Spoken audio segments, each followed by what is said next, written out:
I want to start with the Commanders, though. They have, according to the ESPN analytics department, they run every game. They have a permutation of kind of the rest of the season that they do with their calculations.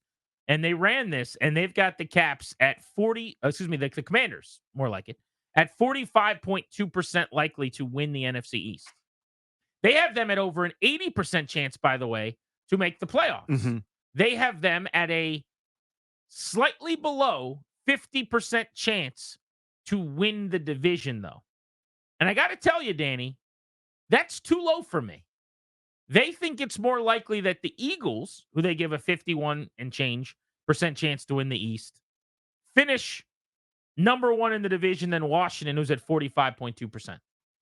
This, to me, was a product, and that's why I said before the season that I thought Philadelphia would win this division. Now, I had no idea Washington would be good at all. I thought it'd be between Philly, of course, and the dumb Cowboys. But Philadelphia's schedule is soft. They're in it now, right? After they beat Cincinnati, that was going to be a game where I wasn't quite sure who would show up, if that was going to be the good group or not from Cincinnati that's fighting for its season. But it's a nice soft landing spot out of their turmoil, out of their bye week, right? Cleveland, Giants, Bengals, Jaguars, all losing teams picking in the top 6 or 7 in the NFL draft. Maybe not the Bengals. They've already played 3 of those. Let's look at their remaining schedule. Yeah. And I want to compare it to Washington's, because my contention is that the Commanders have a Charmin soft schedule. Their schedule couldn't be easier the rest of the way. So the Eagles have the Jaguars, not good. The Cowboys twice, right? Washington twice. So those will cancel each other out because the Commanders also play in those 2 games and have the Cowboys 2 times. They play the Rams. I don't think that's going to be that fun. They still play the Ravens. They still get to play the Carolina Panthers as well, who Washington's already played. And then they also play the Steelers, who Washington has, and the Giants. Okay? Mm-hmm. For the Commanders, they've got the Giants, the Steelers, Eagles and Cowboys combined 4 times, the Titans, the Saints, the Falcons, and the Cowboys. So the games that are different the rest of the way, Philly's got Baltimore, the LA Rams, and Jacksonville. Mm-hmm. Washington has the Titans, the Saints, and the Falcons. The Commanders have an easier remaining schedule than the Eagles do. The idea that you're going to say, and I don't mean Danny Rouillet as much as ESPN, that Philly's got a better chance to win the division than Washington is just you relying upon the history of what these 2 programs have recently been. That you think the Eagles are more authentic because coming into the year, you're confirming your prior that they were better. That you've seen them play in a Super Bowl. You've seen Jalen Hurts play at the NFC Championship game winning level. You haven't seen it from Washington, so you don't believe it yet, which is fine. That's not a crime. But that is the only reason I can come up with why, if you watched the first half of both of their seasons at this point, Washington 6-2, Philly 5-2 with squeaker wins over New Orleans and the Cleveland Browns, who the Commanders blew out. You can't tell me the Eagles are a better team right now than the Commanders. I don't buy it. So I think they're close, right? It's hard to compare one without the other before we see them play each other. And when you play is probably more important, of course, than whom. But you're right. It's the fact that they're probably eye to eye or close to it, and the pedigree. Like last year when they swooned and were terrible, still won 11 games. You know what I mean? Like that's a pretty bona fide program. And despite all of the turmoil of the first part of the season, where everything was bad and Nick Sirianni's yelling at fans and everything is rotten there, they've turned in their 2 best performances of the season over the last couple of weeks, outscoring their opponent 65-20, including a divisional game. So when Washington plays the Cowboys is going to matter in this equation as well. Micah Parsons' health when he comes back. If it's the same Cowboys team that we've seen, I would certainly favor Philadelphia there in a couple of weeks. But if Parsons is back, maybe they're healthier. That's a different story. Washington doesn't play him until later. But Philadelphia's schedule is pretty forgiving, as is Washington's, I would say. I think that's a good point. Would you agree with me that the Commanders' remaining schedule is easier than the Eagles? I would not. Really? Yes, because Jacksonville, Carolina, the first Cowboys game, I think are gimmies for them. Cowboys is a bit more of a stretch. Washington plays the same Cowboys team twice that the Eagles do. So they play them later. Washes. They play them later, okay. which I think is going to matter. Well, I mean, when they're out of the playoffs, as an example. So it could go either way. I mean, the Commanders are going to play them in Week 18. It won't matter. I mean, that game is going to be a non-factor. The Cowboys will be eliminated.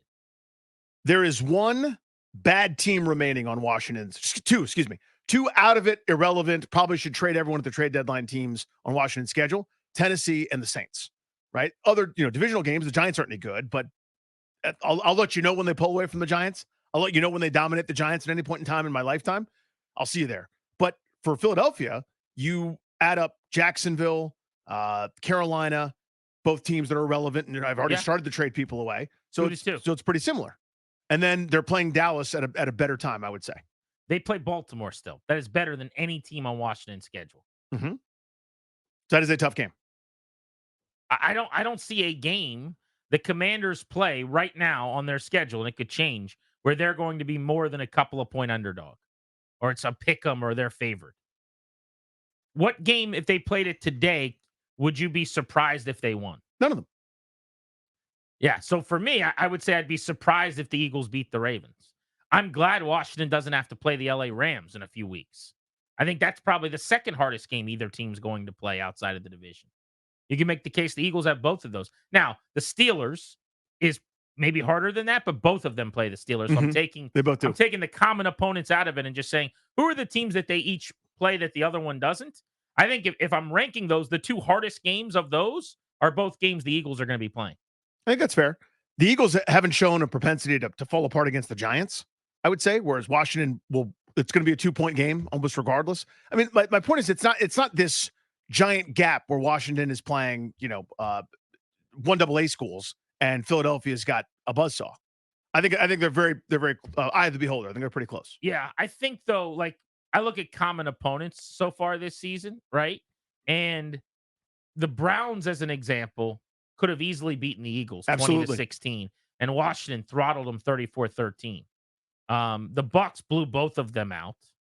The Saints was a 15-12 game. I guess we haven't seen that game yet, but my guess is it's not going to be a field goal game when Washington plays against New Orleans. But it's the bottom line of a first place schedule versus a last place schedule. Mm-hmm. The team that won the division last year gets a harder schedule. And halfway through the season, maybe what the schedule looked like before the year started. Sure. You're going, oh, Rams, that's a tough spot. Well, and it might turn out to be, but if you asked me 2 weeks ago, dude, they get the Rams. What a gimme. Maybe not now. What metrics do you use generally to determine legitimacy? Because one of my favorites is just scoring margin. And the Commanders are plus 69 right now, which is nice. The Eagles are plus 39. The Commanders have outscored opponents by 70 points. The Eagles have outscored opponents by 40 points. If you look at where they rank in the conference in scoring margin, Washington 6th, Phillies 13th. If you look at where they rank overall among 32 NFL teams in scoring margin, points forced, points allowed rank, Washington 13th, Eagles 26th. In terms of like the actual rankings, not the scoring margin. I guess I shouldn't conflate the two. But again, they're twice as good in that ranking as Philadelphia is. Just some of the main metrics I use. What metrics would be used based on these 8 weeks of football to say that Philadelphia is better than Washington? I can't make that case. I'm not going to. And that's my whole point. Well, but so my response is though, I would go, you could say they're pretty close. I mean, you look record-wise, they escaped a couple of games. They've been dominant here lately over the last couple of weeks, playing better football as the year goes, and pedigree. And your point, I think, is a good one. And I think we probably fall into this trap a little bit year over year sometimes, where we assume last year's results are predictive of the following season when teams go from worst to first all the time and vice versa. But there is this Eagles program generally better viewed than Washington's program over a decade, 2 decades, 3 decades, et cetera. And that's correct. So they have earned more benefit of the doubt there, I think. Is that part of the actual data, though?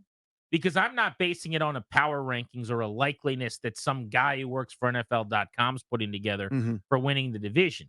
This is their ESPN analytics department tells you Washington is 82% likely to make the playoffs, but only 47% likely to win the division, whereas the Eagles are 51% likely to win the NFC East. And I guess my question is, when they spit out that number, you're putting something in.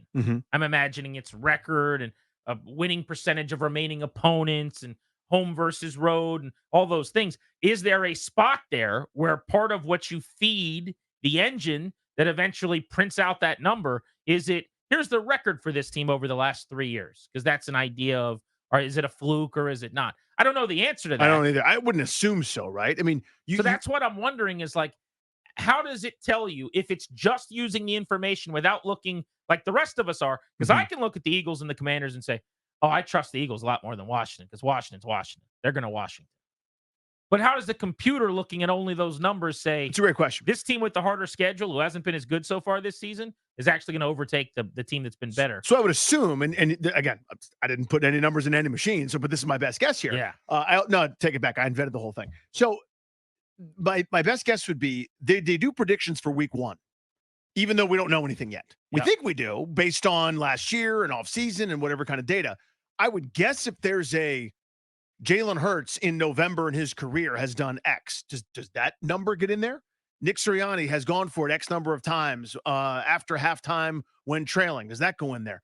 He may not have done it this year yet, but is that part of the factor? Like the more data, the more predictive we can usually be about future events. This is still very limited data for Washington compared to teams that have had kind of the same program going for a few seasons. Right. So I'm wondering if maybe has something to it. So not specifically like, yeah, the Eagles were good last year. The Eagles were good 2 years ago. Or they got to the Super Bowl that time. I don't know that plays in because there's a lot of roster turnover in this league, but key people or key players might have some data sprinkled in there that maybe gives them an edge. This is me hypothesizing. Makes sense. I'm looking for hypotheses. I don't have an answer for it. I got a tweet here. I'm at Grant H. Paulson. Danny's at Funny Danny on all things social. Jay just said, are you just writing the Steelers off as a win already? Absolutely not. I'm not, no. I don't know where you got that idea or what you were listening to. What I said is I'm taking the teams out of the conversation that both the Eagles and the Commanders still have to play. Those are common opponents.